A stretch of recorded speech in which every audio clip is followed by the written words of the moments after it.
Depuis 4,6 milliards d'années, en fait, le climat a toujours varié sur Terre, avec des tempos différents, des amplitudes différentes, des impacts différents sur les espèces, mais il a toujours varié.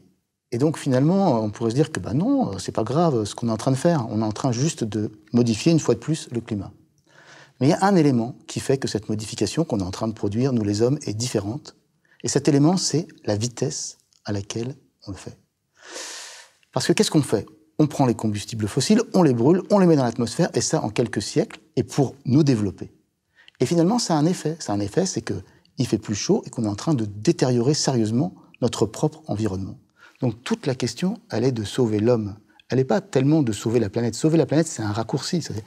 En fait, il faut comprendre sauver la planète de l'homme. Mais peut-être qu'il faut comprendre ça. Mais en tout cas, c'est pas vraiment le danger de dérégler la planète. La planète, elle s'est sortie d'autres extinctions, elle s'est sortie d'autres changements climatiques brutaux, elle se sortira aussi de cette impasse, tranquillement. Par contre, l'homme, lui, il est confronté, il va être confronté à de plus en plus de soucis s'il détruit lui-même son propre environnement. Les dinosaures sont morts accidentellement pour eux, pour une cause externe, qui était essentiellement un astéroïde. Nous, les hommes, nous sommes en train de créer les conditions d'un environnement qui nous sera finalement défavorable.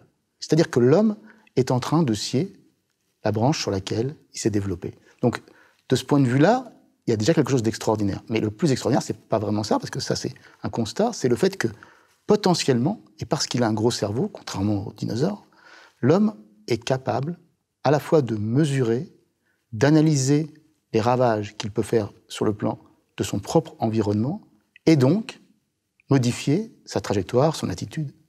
Et ça va être, à mon avis, toute la question des 50 prochaines années. C'est qu'allons-nous faire ?